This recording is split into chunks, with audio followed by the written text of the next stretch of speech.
Hello साथियों, नमस्कार। मैं हूं अनुज शर्मा और स्वागत करता हूं अपने channel online chemistry classes bye अनुज सर में। दोस्तों, आज मैं आपके लिए लेकर के आया हूं कि बहुत ही इम्पोर्टेंट टॉपिक है और ये बच्चों की डिमांड थी, सर कुछ नेम रिएक्शंस मुझे बता दीजिए। तो मैं वही नेम रिएक्शंस जो हैं ये सभी के लिए इम्पोर्टेंट है, ऐसा नहीं कि पर्टिकुलर किसी के लिए इम्पोर्टेंट है। ये सभी कंपटीशन में रिएक्शंस आ जाती हैं। तो इसकी एक जो पीडीएफ है वो मैंने बनाई हुई है और इस पीडीएफ को आप तक पहुँचाने की कोशिश कर रहा हूँ। तो पहली रिएक्शन कौन सी है वो हम लोग देख लेते हैं। पहली रिएक्शन हमारे सामने दिख रही है आपको कि ये है sand mayor reaction. Sand mayor reaction क्या कह रही है, थोड़ी सी प्रिंटिंग में इसमें कन्फ्यूज़न है, लेकिन वो मिटा दूंगा मैं। आपका सैंड मेयर रिएक्शन क्या कहती है, इस रिएक्शन में बेंजीन डाइजोनियम क्लोराइड जो है वो CuCl और HCl या CuBr HBr या फिर CuCN KCN के साथ रिएक्शन करके उसी के अकॉर्डिंग कंपाउंड दे देता है। जैसे कि अगर हमने CuCl लिया है और HCl लिया है तो क्लोरोबेंजीन बनता है, और CuBr और HBr लिया है तो ब्रोमोबेंजीन बनता है, और CuCN और KCN लिया हुआ है तो फिर साइनोबेंजीन बनता है। तो इसकी रिएक्शंस क्या होंगी वो आपको शायद साफ नहीं दिख रही होंगी, तो मैं वो आपको रिप्रेजेंट करके दिखा देता हूँ। जैसे कि मान लीजिए रिएक्शन मैंने ली यहाँ पर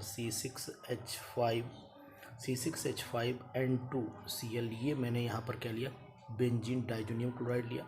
एरो पे आपको पता है कि यहाँ पर CuCl और HCl लिखा है, तो यहाँ बनने वाला जो प्रोडक्ट है वो C6H5 और Cl बनेगा, साथ में यहाँ N2 निकलेगा और एक निकलेगा HCl। एक चीज़ यहाँ जानने वाली है कि ये HCl वो नहीं है जो ऐड किया हुआ है, इसका हाइड्रोजन दूसरा है।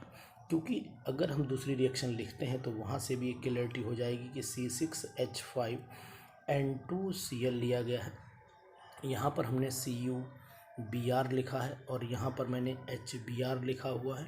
तो जो प्रोडक्ट बनेगा वो C6H5 और यहाँ पर आ जाएगा आपका Br और साथ में बनेगा वही N2 और HCl। तो इसका मतलब है कि ये वाला Cl निकल रहा है और ये वाला H निकल रहा है, क्योंकि ये वाला Br यहाँ पर जुड़ रहा है। इसी से ये प्रूफ हो जाएगा। अगर हमने यहाँ पर CuCN लेना है तो CuCN भी रिएक्शन में लिया जा सकता है और उससे भी प्रोडक्ट बनाया जा सकते हैं। तो वो देख लीजिएगा, मैं आपको बता रहा हूँ कि यहाँ पर अगर हम लोग CuCN लेते हैं तो उस समय क्या प्रोडक्ट बनेगा, वो चीज़ देखने वाली है। तो यहाँ पर मैंने CuCN ले लिया और KCN ले लिया, तो भाई साहब मैं आपको बता देता हूँ कि यहाँ पर C6H5CN बन जाएगा, बाकी आपका KCl और N2 निकल जाएगा। तो ये हो गई आपकी सैंड मेयर रिएक्शन।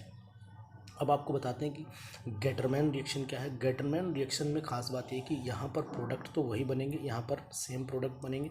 यहाँ मान लीजिए C6H5N2Cl लिया गया होगा और C6H5N2Cl में यहाँ केवल अंतर यह है, कॉपर पाउडर और HCl लिया जाता है। तो कॉपर पाउडर और HCl के साथ जब रिएक्शन कराओगे तो क्लोरोबेंजीन, कॉपर पाउडर HBr के साथ कराओगे तो ब्रोमोबेंजीन बन जाएगा। इसी तरीके से बाल-शीमन रिएक्शन है। बाल-शीमन रिएक्शन क्या कहती है, इसमें C6H5N2Cl लिया जाता है, HBF4 लिया जाता है। मैं रिएक्शन दोबारा लिखे दे रहा हूँ यहाँ पर क्योंकि थोड़ी सी साफ़ नहीं आई। C6H5N2Cl लिया गया, इसको सबसे पहले रिएक्शन कराया गया HBF4 से। जैसे ही HBF4 से रिएक्शन कराया, प्रोडक्ट आपके सामने आ गया C6H5N2 और यहाँ पर BF4। अब N2 पे पॉजिटिव साइन आएगा और इस पर नेगेटिव आ जाता है। तो इस तरीके से ये अनस्टेबल प्रोडक्ट बना, बाकी HCl आपका निकल गया होगा। अब क्या बनेगा, नेक्स्ट स्टेप में आते हैं। इसी को अगर हम लोग फर्दर हीट कर देते हैं तो यहाँ पर N2 निकलेगा, यहाँ पर BF3 निकल के बाहर आ जाएगा और प्रोडक्ट बन जाएगा फ्लोरोबेंजीन। तो ये बहुत ही इंपॉर्टेंट रिएक्शन है कि फ्लोरोबेंजीन डायरेक्ट क्यों नहीं बनता है, वो आपको स्वार्ट्स रिएक्शन में भी समझाया जाएगा कि भाई स्वार्ट्स रिएक्शन क्या है। स्वार्ट्स भाई फ्लोरो कंपाउंड जो होते हैं वो हाईली रिएक्टिव इन नेचर होते हैं। डायरेक्ट अगर रिएक्शन कराएंगे तो जितने भी हाइड्रोजन सबको डिस्प्लेस कर देगा, इसलिए पॉसिबिलिटी वहाँ पर नहीं हो पाती है। तो इसके बाद है फिंकलस्टीन रिएक्शन। फिंकलस्टीन रिएक्शन में क्या होता है, alkyl iodides are often prepared, यानी इसमें इसके थ्रू एल्काइल आयोडाइड प्रिपेयर किए जाते हैं। और इस रिएक्शन को आपको साफ दिख रही होगी आपको रिएक्शन कि RX ऑन रिएक्शन में सोडियम आयोडाइड, यानी यहाँ से NaX निकाल लीजिए, RI यहाँ पर बन जाएगा। इस रिएक्शन में अगर आपको रिएक्शन फॉरवर्ड चलानी है तो इस बात का ध्यान रखना पड़ेगा कि इसमें एसीटोन जो है वो यूज़ करना पड़ेगा। यानी कि रिफ्लक्स यानी हीट भी करना पड़ेगा और एसीटोन भी यूज़ करना पड़ेगा। तो ये आपके Finkelstein reaction very very halide exchange reaction के नाम में से भी जानी जाती है, हैलाइड एक्सचेंज रिएक्शन के नाम से भी ये जानी जाती है। अगले पेज पे हम लोग आ जाते हैं। देखिए अगले पेज पे कौन सी रिएक्शन है वो देखते हैं, स्वार्ट्स रिएक्शन। अब आ जाइए स्वार्ट्स रिएक्शन क्या कहती है। स्वार्ट्स रिएक्शन में क्या है भाई साहब कि यहाँ पर वही मैंने अभी बताया कि डायरेक्ट फ्लोरो कंपाउंड नहीं बन सकते हैं, क्योंकि फ्लोरो जो होता है, फ्लोरीन जो होता है, सभी हाइड्रोजन को डिस्प्लेस कर देगा ड्यू टू हाई रिएक्टिविटी। अब यहाँ पर हमने AgF लिया, AgF की जगह HgF2, Hg2F2, COF2, COF3 और SbF3 लिया जा सकता है। ये F2 लिख गया, COF3 होगा, यहाँ पर COF3 होगा। अब यहाँ पर क्या है, CH3X लिया, AgF यहाँ से AgX निकाल दीजिए, बना दीजिए कंपाउंड। ये भी हैलाइड एक्सचेंज रिएक्शन में ही कंसिडर की जाती है। वुड्स रिएक्शन क्या होती है, वुड्स रिएक्शन में 2 एल्काइल हैलाइड लिए जाते हैं और sodium in the presence of dry ether reaction करते हैं तो एल्केन बनता है। इस रिएक्शन का सबसे बड़ा फ़ायदा ये है कि इससे कार्बन की चेन बढ़ाई जा सकती है, यानी कि अगर आपने 4 का कार्बन का कंपाउंड बनाना है तो C2H5 ले लीजिए, 2 का बनाना है CH3 ले लीजिए। लेकिन इसका एक ड्रॉबैक है कि odd number carbon containing alkanes इससे नहीं बन सकते। Odd number carbon containing alkane इससे नहीं बनाए जा सकते हैं, ये बात आपको ध्यान में रखनी पड़ेगी। अब आपको करना क्या है कि भाई ऑड नंबर का कंसेप्ट भी मैंने एक वीडियो में बताया हुआ है, तो वहाँ पर देखिएगा, जहाँ मैंने नेम रिएक्शन समझाई वहाँ देख लीजिएगा, आपको पता लग जाएगा क्यों ऑड नंबर नहीं बनता है। वुड्स फिटिक रिएक्शन में क्या होता है कि भाई इसमें एक हैलाइड और एक एराइल हैलाइड और एक एल्काइल हैलाइड लेते हैं। Sodium metals in the presence of dry ether reaction कराते हैं तो एल्काइल बेंजीन बनता है। जैसे अगर आपने यहाँ मिथाइल क्लोराइड लिया तो टॉलिन बन जाएगा, इथाइल क्लोराइड लिया तो आपका इथाइल बेंजीन बन जाएगा। इस तरीके के कंपाउंड यहाँ बन जाते हैं। फिटिक रिएक्शन में देख लीजिएगा, फिटिक रिएक्शन में क्या होता है कि 2 एराइल हैलाइड लेते हैं in the presence of dry ether और सोडियम से जब रिएक्शन कराते हैं तो डाईफिनाइल बन जाता है। तो ये कंपाउंड आपका हो गया डाईफिनाइल। इस बात का ध्यान रखिएगा, very very important reaction. Friedel craft reaction की मैंने मैकेनिज्म इससे पहले वाली वीडियो में डाली हुई है, तो फ्रीडल क्राफ्ट रिएक्शन की मैकेनिज्म आप वहाँ पढ़िएगा। लेकिन इसमें होता क्या है कि बेंजीन ऑन रिएक्शन में CH3Cl in the presence of anhydrous AlCl3 to give toluene बनता है, और अगर आपने C2H5 ले लिया तो इथाइल बेंजीन बनता है। It is again very very important reaction, ध्यान रखिएगा। फ्रीडल क्राफ्ट ये एल्काइलेशन है। इसी तरीके से फ्रीडल क्राफ्ट एसाइलेशन रिएक्शन भी आ जाती है, तो हम लोग फ्रीडल क्राफ्ट एसाइलेशन भी देख लेते हैं। देखिए फ्रीडल क्राफ्ट एल्काइलेशन में अब यहाँ पर अगर क्लोरोबेंजीन लिया मैंने फ्रीडल क्राफ्ट में, तो यहाँ पर कि क्या बना, 1 क्लोरो 2 मिथाइल बेंजीन बना। यहाँ आर्थो एंड पैरा वाली कंडीशन पैदा हो जाती है। इसके बाद आ जाइए कि अगर आपने एनिसोल ले लिया तो एनिसोल से बना दीजिए, कोई दिक्कत नहीं, ये सब फ्रीडल क्राफ्ट में ही आती हैं। अब फ्रीडल क्राफ्ट एसाइलेशन में क्या होता है, इसकी मैकेनिज्म भी मैंने इससे पहले वाली वीडियो में बताई हुई है। यहाँ पर एसिटाइल क्लोराइड या एसिटिक एनहाइड्राइड का यूज़ करते हैं और एसीटोफिनोन प्रोडक्ट बन जाता है। ये कंपाउंड एसीटोफिनोन कहलाता है।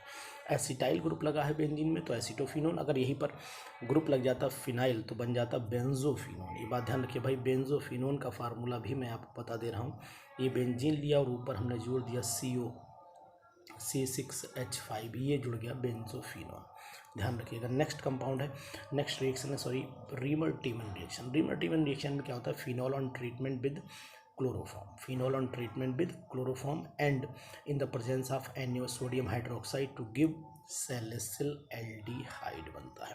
तो इसमें होता क्या है, तो पहले CHCl3 इसमें जुड़ता है तो बनता है CHCl2 इंटरमीडिएट। यहाँ 2Na से कराओगे 2NaCl निकल जाएगा। यहाँ की स्टेप को मैं तोड़ के आपको बताता हूँ कि कैसे तोड़ी जाती है स्टेप। देखिए करना क्या होता है, ये मैंने कंपाउंड लिया, इसको मैं तोड़ के आपको समझा रहा हूँ कि यहीं पर कैसे अटैक होगा। ये CH है, ये Cl2 को मैंने ऐसे कर दिया। अब यहीं पर मैंने 2 NaOH डाले तो एक NaOH मैंने यहाँ लिख दिया और एक NaOH मैंने यहाँ लिख दिया है। तो यहाँ से NaCl उड़ा दीजिए, यहाँ से भी NaCl उड़ा दीजिए। तो अब आप जान रहे होंगे कि यहाँ पर आपका वही कंपाउंड इस तरीके से ये मिला। यहाँ पर ONa लगा हुआ है और यहाँ पर CH लगा हुआ है, यहाँ आपका OH। और जब भी 2 OH पास पास आएंगे ये अनस्टेबल प्रोडक्ट यहाँ से वाटर निकाल दीजिएगा। देखिए आपको CH साफ दिख रहा होगा। तो इस तरीके से आप इसकी पूरी मैकेनिज्म को पूरी तरीके मतलब रिएक्शन का प्रोसेस को समझ सकते हैं। मैकेनिज्म तो नहीं कह सकते लेकिन प्रोसेस को समझ सकते हैं। कोल्बेज रिएक्शन का इसकी मैंने मैकेनिज्म रीमल्टीवन की बताई हुई है, आप देखिएगा वीडियो रिएक्शन मैकेनिज्म में देखिएगा। कोल्बेज रिएक्शन में क्या है, phenol on treatment with sodium hydroxide to give sodium phenoxide which on further heating with carbon dioxide at 120 degree Celsius in एस then followed by acidification to give salicylic acid, 2 hydroxy benzoic acid या salicylic acid के नाम से भी जानते हैं। Rosenmund reduction reaction क्या कहलाती है, रोजनमंड रिडक्शन रिएक्शन में होता क्या है वो मैं आपको बता दे रहा हूँ कि रोजनमंड में हम एसिड क्लोराइड लेते हैं और एसिड क्लोराइड कोई भी है, बेंजोइल क्लोराइड या फिर एसिटाइल क्लोराइड, उसकी H2PDBSO4 से रिएक्शन कराते हैं। H2 तो इसमें हाइड्रोजनेशन का काम करता है, लेकिन पैलेडियम कैटालिस्ट है और बेरियम सल्फेट एक पॉइजन का काम करता है, जिससे ये अल्कोहल में फर्दर ना कन्वर्ट हो, रिएक्शन एल्डिहाइड पर ही रुकी रहे। इसको बोलते हैं Rosenmund reduction reaction. Stephens reaction क्या कहलाती है, स्टीफेंस रिएक्शन में हम लोग RCN लेते हैं, SnCl2 और HCl के प्रेजेंस में जब रिएक्शन कराते हैं तो पहले इमीन बनता है, और इस इमीन को अगर आप हाइड्रोलाइज कराएंगे, इमीन का हाइड्रोलिसिस भी मैं आपको दिखा दे रहा हूँ कैसे हुआ होगा। यहाँ पर ऐसे हमने तोड़ा, ये आपका H2 ये O बना, देखो एल्डिहाइड, और यहाँ पर ये अमोनिया निकल गया, तो इस तरीके से ये एल्डिहाइड इसमें बनता है। Etard reaction very very important reaction है। इसमें भी क्या होता है कि टॉलिन लिया जाता है, और टॉलिन की रिएक्शन जब CrO2 Cl2 से कराते हैं तो सबसे पहले क्रोमियम का कॉम्प्लेक्स कंपाउंड बनता है, उसको एसिडिफाई करते हैं तो फिर आपका बेंजल्डिहाइड बन जाता है। It is again very very important reaction for the examinations. Gattermann Koch reaction क्या होती है, गेटरमैन कोच रिएक्शन को अगर हम देखें तो गेटरमैन कोच रिएक्शन में benzene on treatment with carbon monoxide and HCl in the presence of anhydrous AlCl3 to give benzaldehyde. पहले ये फॉर्माइल क्लोराइड बनाता है, देखिए CO और HCl जब आपस में कंबाइन करता है तो पहले HCOCl यानी फॉर्माइल क्लोराइड बनाता है, और ये अटैक करता है बेंजीन पे, यही इलेक्ट्रोफाइल जनरेटर, ये एनहाइड्रस AlCl3 इसी को CHO को इलेक्ट्रोफाइल बना करके अटैक करवा देता है। तो ये हो गई आपकी कौन सी, गेटरमैन कोच। अब मैं आपको एक बता देता हूँ, गेटरमैन कोच में CO लिया जाता है, गेटरमैन कोच में क्या लिया जाता है, CO लिया जाता है, जबकि गेटरमैन एल्डिहाइड सिंथेसिस जो होती है उसमें HCl लिया जाता है। ये बात ध्यान रखिएगा, very very important. And now come to the reaction Clemmensen reduction. इसमें कार्बोनाइल क्लोराइड जो होता है वो जिंक और मरकरी HCl के साथ ट्रीटमेंट होगा तो ये एल्केन में कन्वर्ट हो जाता है, तो ये क्लीमेंसन कहलाता है। वुल्फ किश्नर में हाइड्रोजीन की रिएक्शन कराते हैं तो पहले हाइड्राजोन बनता है, उसको फर्दर KOH और इथाइलिन ग्लाइकोल के साथ ट्रीटमेंट देंगे तो बन जाता है आपका एल्केन बनता है। तो यहाँ ध्यान रखने वाली, एल्केन क्लीमेंसन में भी बन रहा है और एल्केन आपका वुल्फ किश्नर भी बन रहा है, लेकिन दोनों में रिएजेंट डिफरेंट हो रहे हैं, इस बात का ध्यान रखना है आपको। नेक्स्ट आ जाते हैं, अगेन नेक्स्ट रिएक्शन क्या है, देखिए टॉलेंस टेस्ट। आपको पता है कि टॉलेंस रिएजेंट क्या होता है, ammoniacal silver nitrate Tollens reagent होता है, और ये इसको रिप्रेजेंट करते हैं AgNH3 का होल ट्वाइस से रिप्रेजेंट करते हैं। यहाँ थ्राइस शायद लिखा हुआ है, आप इसको नहीं सॉरी ट्वाइस ही लिखा हुआ है, तो ट्वाइस से रिप्रेजेंट करते हैं, थ्राइस नहीं है, ट्वाइस ही होता है। आपको बता दें, बाई चांस हो सकता है ये ट्वाइस, मुझे लग रहा है कि नहीं ट्वाइस ठीक है लिखा हुआ। तो अब ये क्या करता है, टॉलेंस यानी कि एल्डिहाइड का जब रिएक्शन कराएंगे टॉलेंस रिएजेंट तो सिल्वर मिरर मिलता है। ये वेरी एल्डिहाइड और कीटोन को डिस्टिंग्विश करने में भी रिएक्शन यूज होती है। फेलिंग टेस्ट भी होता है। फेलिंग रिएजेंट क्या होता है, ये अमोनिकल, ये जो होता है फेलिंग A होता है और फेलिंग B होता है, लिखा हुआ है 2 सॉल्यूशंस होते हैं, Fehling A and Fehling B।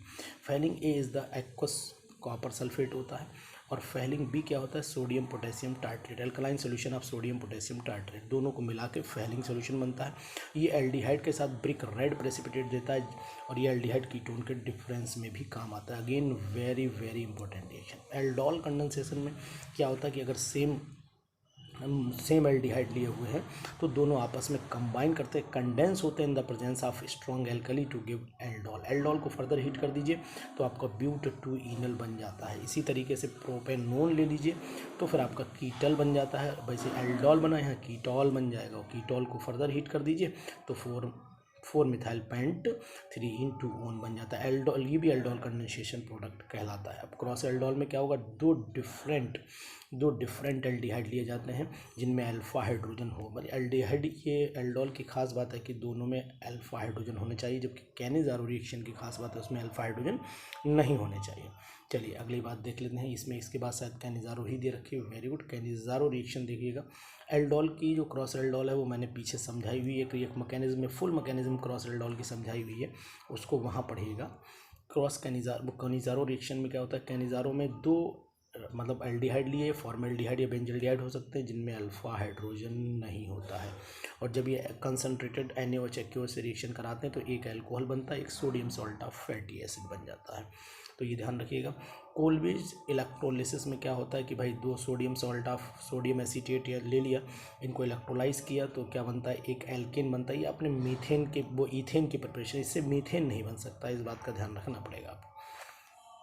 HBZ reaction में आ जाइए। HBZ रिएक्शन में क्या होता है, इसमें अल्फा हाइड्रोजन रिप्लेस कर दिए जाते हैं हेलोजन एटम से।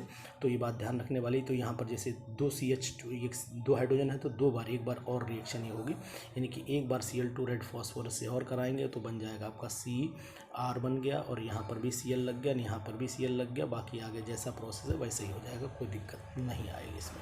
ये ध्यान रखिएगा। ये मतलब तब तक रिएक्शन चलती है जब तक कि अल्फा हाइड्रोजन सब रिप्लेस ना हो जाए। Gabriel phthalimide synthesis very very important reaction मानी जाती है, गैब्रियल थैलीमाइड सिंथेसिस। इसमें क्या होगा, थैलीमाइड का ट्रीटमेंट केओएस से करेंगे और पोटेशियम थैलीमाइड बनेगा, जो फिर अल्काइल हैलाइड से रिएक्शन करने पर एन अल्काइल थैलीमाइड बनेगा, और एन अल्काइल थैलीमाइड का जब NaOH से ट्रीटमेंट देंगे तो बन जाएगा प्राइमरी एमीन। इससे प्राइमरी एलिफेटिक एमीन बनते हैं, एरोमेटिक एमीन इससे नहीं बनते। कारण आपको बता देता हूँ कि ये रिएक्शन न्यूक्लियोफिलिक सब्स्टिट्यूशन के थ्रू रन होती है, जो कि एराइल हैलाइड नहीं शो करते। हॉफमैन्स ब्रोमाइड डिग्रेडेशन रिएक्शन क्या होती है, हॉफमैन्स ब्रोमाइड डिग्रेडेशन रिएक्शन नाम ही बता रहा है, डिग्रेड कर देता है, कार्बन का नंबर डिक्रीज कर देता है। इसमें एमाइड का ट्रीटमेंट ब्रोमीन और NaOH से कराते हैं तो बन जाता है आपका प्राइमरी एमीन। और ये एमीन की खास बात है, कार्बन का नंबर लेस होगा एमाइड के कंपैरिजन में, तो कार्बन की चेन को डिक्रीज करने में भी रिएक्शन बड़ा मदद करती है, इस बात का भी आपको ध्यान रखना पड़ेगा। इसके बाद कार्बल एमीन रिएक्शन आ जाती है। कार्बल एमीन रिएक्शन को देखते हैं। कार्बल एमीन में ये हमने एमीन लिया, उसका क्लोरोफॉर्म लिया, और क्लोरोफॉर्म लेने के बाद ये अल्कोहलिक KOH लिया हुआ है और उसको हीट किया तो ये आइसोसाइनाइड बनता है। ये स्मेल जो होती है बहुत ही खतरनाक होती है, और ये इसकी स्मेल से बेहोशी भी आती है, इसलिए इस टेस्ट को बड़ा कंडीशनल करना पड़ता है। तो ये कार्बल एमीन टेस्ट कहलाता है। ये इसे कार्बल एमाइन भी बोलते हैं, जो प्रोडक्ट बनाया RN से, इसे कार्बल एमाइन भी बोला जाता है। हिंसवर्ग रिएजेंट क्या होता है, ये मैंने पूरी वीडियो में समझाया है। बेंजीन सल्फोनाइल क्लोराइड को हिंसवर्ग रिएजेंट बोलते हैं, और ये हिंसवर्ग रिएजेंट यूज होता है डिस्टिंग्विश बिटवीन 1, 2 और 3 डिग्री एमीन्स को डिफरेंस करने में। भाई बेंजीन सल्फोनाइल क्लोराइड को अगर आप प्राइमरी एमीन में डालेंगे तो ये N इथाइल बेंजीन सल्फोनामाइड बनेगा, जो सॉल्युबल हो जाएगा KOH के अंदर। उसी तरीके से अगर हमने बेंजीन सल्फोनाइल क्लोराइड को सेकेंडरी एमीन में डाला तो NN di ethyl benzene sulphonamide बनेगा, और जो सॉल्युबल नहीं होगा। और इसके बाद टर्सरी एमीन इससे कोई रिएक्शन नहीं करेगा। इसके बाद हम बात कर लेते हैं कपलिंग रिएक्शन की। तो कपलिंग रिएक्शन क्या होती है वो ज़रा समझ लीजिएगा कि कपलिंग रिएक्शन में बेंजीन डाइजोनियम क्लोराइड को फिनॉल या फिर एमीन, मतलब एरोमेटिक एमीन बोलते हैं, एनिलीन से ट्रीटमेंट कराते हैं। अगर फिनॉल से कराएंगे तो ऑरेंज रेड डाई मिलती है, और जबकि हम ट्रीटमेंट देंगे, अगर हम लोग एमीन से ट्रीटमेंट देंगे तो ये येलो कलर का डाई मिलता है। तो इस तरीके से ध्यान रखिएगा। ये मैंने कुछ रिएक्शंस आपको बता दी हैं, इन रिएक्शंस का विशेष तौर से आपको ध्यान रखना है, और ये रिएक्शंस वेरी वेरी इंपॉर्टेंट है। इसकी PDF अगर आपको ज़रूरत होगी तो मैं इसके लिंक में आपको लगा दूंगा, ध्यान रखिएगा।